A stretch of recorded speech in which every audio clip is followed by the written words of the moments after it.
Francis Ngannou, lui, il est fort. La preuve, il a battu Fury. Mais il n'est pas le plus fort du monde. La preuve, c'est qu'il a trouvé quelqu'un devant lui qui était plus fort que lui, plus aguerri, avec au moins 28 KO en 31 matchs. Mais Francis Ngannou, lui, comme si c'était avec un petit air de mépris, après avoir mis Fury au lit, a déclaré « Je peux mettre Joshua KO ». Joshua digérait, mais se préparait. Surtout, connaissait son adversaire, la puissance de sa frappe. Mais il était sûr de lui, beaucoup plus professionnel, parce que, ayant déjà pratiqué ce métier-là, l'expérience compte en toutes choses. Et cette expérience a manqué à Francis Ngannou, quittant du MMA, pour finalement embrasser une discipline qui lui était inconnue, mais au lever des rideaux, qui lui a promis de jolis fruits. Mais comme tout bon fruit qui n'a pas beaucoup mûri, Francis Ngannou est tombé comme justement une mangue pourrie.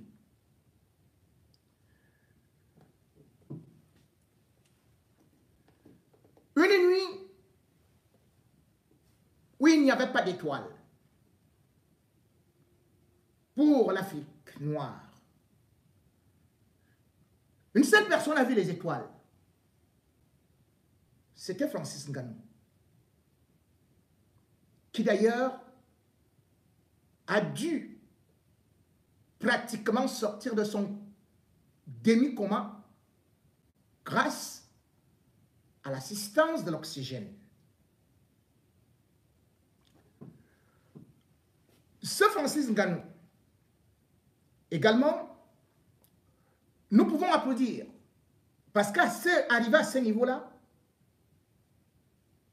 on peut se dire, il nous a fait rêver. Il nous a donné des choses. Mais cependant, il ne faut pas beaucoup rêver lorsqu'on n'est pas très bien préparé. C'est vrai que même les géants sont tombés.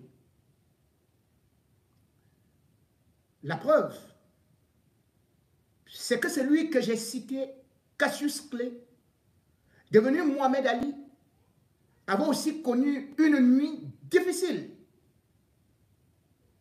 face à Frazier. C'était le 8 mars 1971.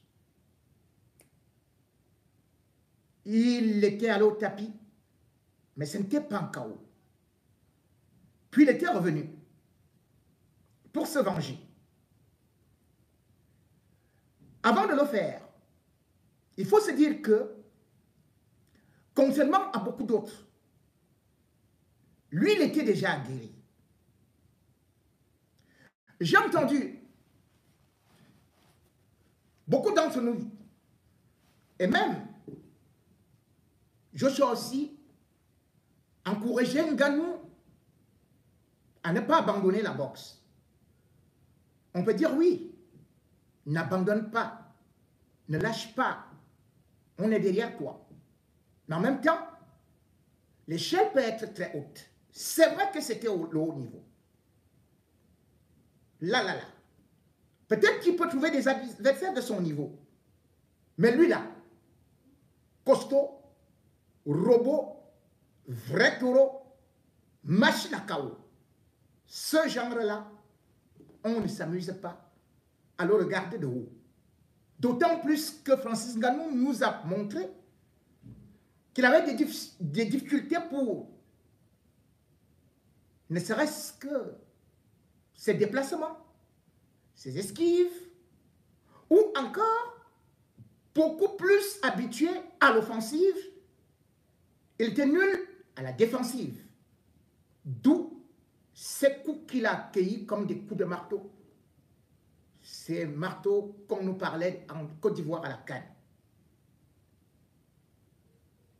Quand j'ai vu Francis Ngannou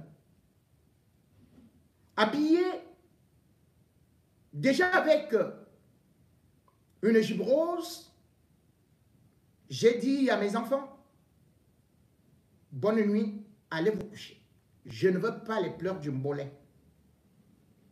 Et j'avais raison. Parce qu'il y a des symboles qui comptent également. C'est vrai que nous étions à Califourchon entre le 8 et le 9 mars.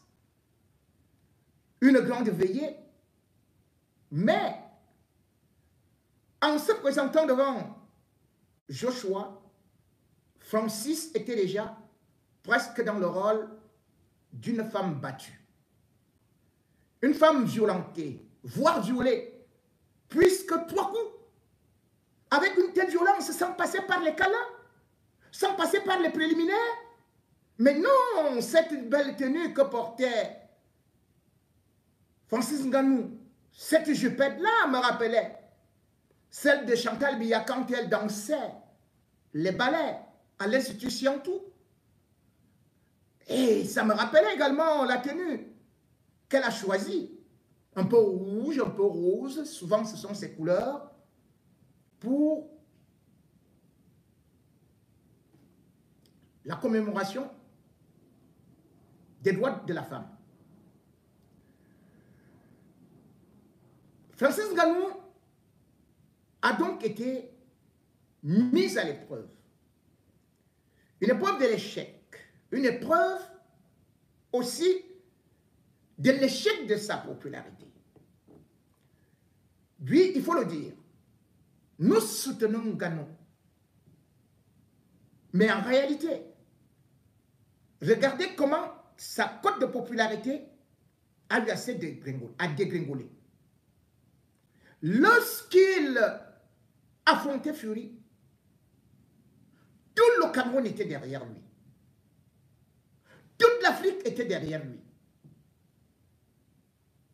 Parce qu'on le voyait comme le représentant de ce peuple, des bas-fonds, des tréfonds, de ceux-là qui n'ont pas connu cette vie avec le Pétrus, ceux-là qui ont grandi dans les ghettos.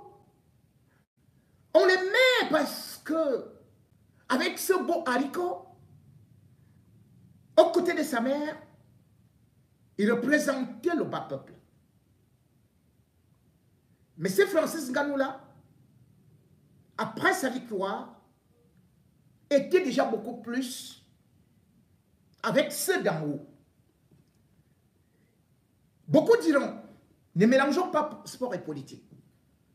Mais tout un chacun sait que les politiciens utilisent le sport à leur avantage. La preuve, c'est que justement, Paul Biya et son gouvernement ont utilisé Francis Ngannou. Jusqu'à ce que, pour son discours à la jeunesse, Francis Ngannou qui est passé par le désert, qui a connu la misère, la galère,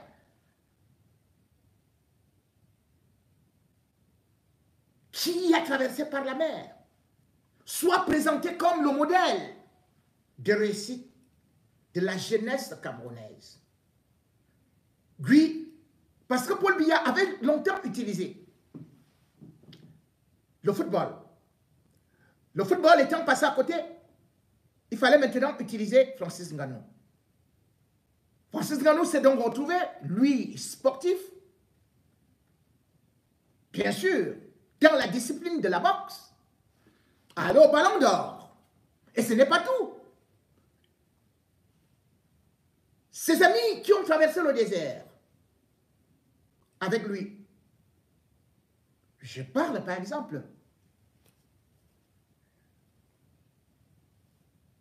d'un jeune qui a écrit un livre, Bertil Okamit. Il était avec Ngannou dans la délégation.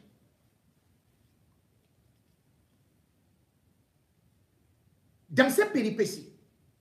Mais quand Nganou a réussi, il ne reconnaissait plus ses amis de la galère. Et même son livre qu'il a écrit, Nganou ne pouvait pas le dédicacer. Parce que maintenant, lui, c'était Franck Biya, c'était Chantal Biya, c'était le très très haut, et il ne s'occupait plus du très très bas. Ah mais c'est pas lui, le chef de l'État.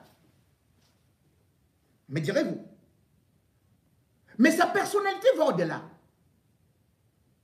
Sa personnalité pouvait créer des choses et même interpeller. Vous allez me dire, il n'a pas la force, mais il a quand même la force d'aller avec le Bir, d'être avec le Bir. Alors que le Cameroun est en guerre. Les Camerounais sont en train de s'entretuer. Regardez le cas de Didier Drogba. Avait-il accepté être tout simplement du côté des plus forts? Il avait appelé à la réconciliation. Francis Ngannou aurait pu le faire. Ah non, vous allez dire, on confond boxe et politique. Mais tout un chacun d'entre nous connaît que même Mobutu Sese Seko, pour le match de revanche entre justement Cassius Clay, Mohamed Ali, il avait organisé ça en 72 au Zaïre. Et ce jour-là, Mohamed Ali avait vaincu et Mobutu était aux anges. Mais cependant, ce Cassius Clay-là, ce Mohamed Ali-là, il n'avait jamais oublié qu'il venait du bas peuple. Ce Mohamed Ali-là n'avait jamais oublié de soutenir ceux qui étaient avec lui, comme les Malcolm X, assassiné à l'âge de 39 ans. Il assumait ses amis. Il assumait sa communauté. Et ça fait taper le poing sur la table contre les puissants, la puissante Amérique. En 1965, alors que le Vietnam était en train de vouloir tenir tête aux États-Unis, eh bien, les dirigeants américains décidèrent qu'il fallait envoyer au front les plus forts. Ali fut donc interpellé pour venir, comme dit-on souvent, pour le patriotisme. Ah oui, on aime parler du patriotisme quand on va en guerre. On devait le mobiliser. Lui, devant les caméras du monde entier, il avait dit aux autorités américaines, un Vietcong ne m'a jamais insulté sale nègre. Un Vietcong, ou bien un Vietnamien si vous voulez, n'a jamais lâché les chiens derrière moi. Pourquoi devrais-je aller tuer des gens qui vivent dans la boue juste parce que mon pays est puissant, parce que l'Amérique est puissante? Je ne vais pas. Mettez-moi en prison. Ce discours courageux avait bouleversé l'Amérique. Mohamed Ali fut condamné à 5 ans de prison. Mais tellement populaire, il fit appel. Le pouvoir avait fini par lâcher prise, mais il avait perdu sur le tapis vert. Ces titres de champion du monde, c'est lui qui était champion du monde en titre. Mais il avait accepté de traverser cette période de désert pendant 3 ans pour revenir à la boxe. Mais parce qu'il voulait marquer l'histoire, parce qu'il connaissait qu'il était avec le bas peuple, parce qu'il savait ce qui était bien et qu'il ne fallait pas aller tuer, il ne fallait pas aller encourager l'armée américaine. Francis Ngannou, lui, il est parti encourager le Bir. Peut-être pour être très patriote. Mais ce Bir fait la guerre avec des anglophones qui supportent aussi Francis Ngannou, qui demandent des droits. Comme les Noirs américains revendiquaient aussi leurs droits. Francis Ngannou aurait profité en prenant ce drapeau. Même quand on lui tend le micro, il aurait pu dire « Je suis pour la paix au Cameroun ». Vous avez vu des joueurs de football congolais qui mettaient ici, ils faisaient ce doigt pour montrer qu'ils n'étaient pas d'accord avec ce qui se passait dans leur pays, avec les assassinats, avec la guerre. Et le monde entier a été sensibilisé. Mais les sportifs camerounais, jamais, au grand jamais, n'ont été du côté du peuple, n'ont pris le courage de dire stop à la guerre, d'être du côté du bas peuple qui croupit dans la misère, avec la vie chère. Et pourtant, c'est ce bas peuple-là qui les rend populaires. Et quand ils sont devenus milliardaires, multimillionnaires, eh bien, ils ne sont plus qu'avec ceux-là qui ont des armes, qu'avec ceux-là qui exacerbent le peuple, qu'avec ceux-là qui nuisent au peuple. La défaite de Francis Ngannou devrait l'interpeller sur son rôle dans la société camerounaise, par rapport à la jeunesse, et aussi sur ses relations par rapport au Tout-Puissant. N'était-ce pas la main de Dieu qui a retenu les coups de Ngannou? Parce que si Ngannou peut-être gagnait, Biya qui a utilisé son nom aurait lancé sa campagne avec le nom, avec son nom et avec ses victoires. N'a-t-on pas vu Samuel Eto'o sur le perron d'Etoudi dire qu'il soutenait Paul Biya, qui a tout fait pour lui dans un pays où il n'y avait plus de championnat, dans un pays où il n'y a plus de géocides, dans un pays où la jeunesse est par terre et où il n'a bénéficié de rien du tout.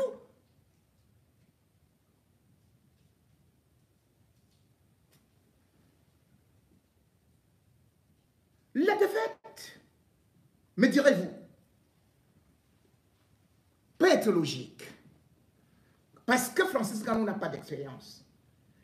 Et qu'il va acquérir une expérience. Mais mon Dieu, sachez aussi que on ne redresse pas un vieillard. Sachez que la boxe anglaise aussi s'apprend. Comme il a appris le MMA. Et que les plus grands boxeurs, tels que justement Mohamed Ali, ils ont commencé à l'âge de 12 ans. C'est à 18 ans qu'il a donc, c'est-à-dire après 6 ans, qu'il a sa médaille olympique. Et c'est à 22 ans qu'il devient champion du monde. Il a la vigueur, il a la force, il a la frappe, il a le punch. Son coup de poing pouvait être aussi équivalent à celui de Francis Ngannou. Mais avec l'âge, on a vu, non seulement lui-même atteint par la maladie de Parkinson plus tard, parce que les forces étaient lâches, mais avant cela, on a constaté que cette fois-ci ne comptait plus seulement sur son punch, mais sur son intelligence, sur certaines techniques. Mais en voulant insister, parce que c'est du sport, on ne fait pas la boxe à 50 ans. En voulant insister, tout le monde a vu comment on l'a achevé. Holmes.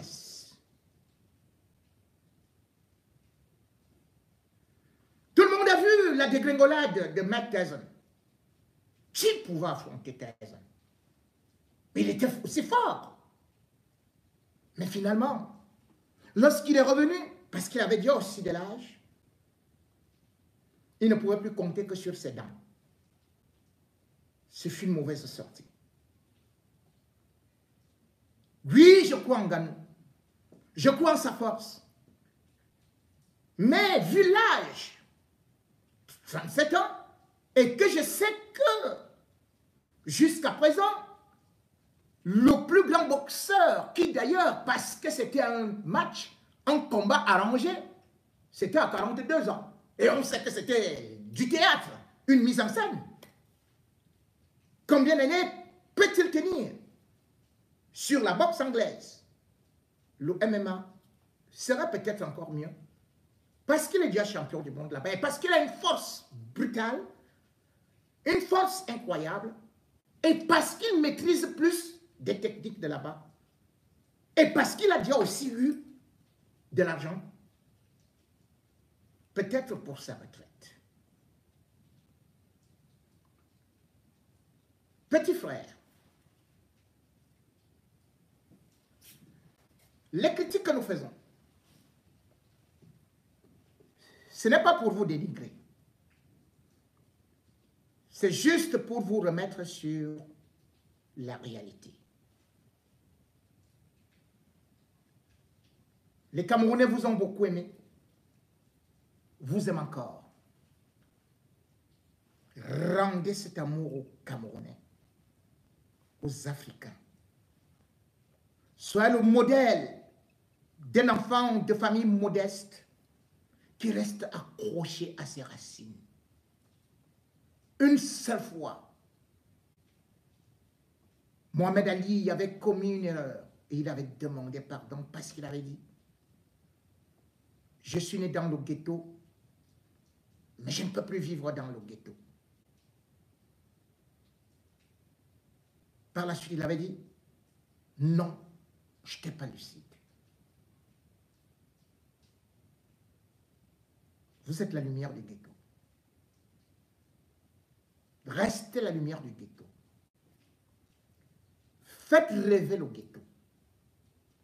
Soyez soutenus par le ghetto. Et aussi, soutenez le ghetto. L'amour est réciproque. Et peut-être que ce jour entrera dans l'histoire pour vous, comme pour Mohamed Ali, pour que vous deveniez un peu plus fort, plus expérimenté, moins orgueilleux, moins sûr de vous, et surtout convaincu que la pensée de Mahdi, un sage, qui disait « Méfie-toi de ton adversaire, car celui que tu vois le plus vulnérable est celui qui te vaincra. » Mesdames et messieurs, bienvenue dans les dossiers noirs du samedi soir.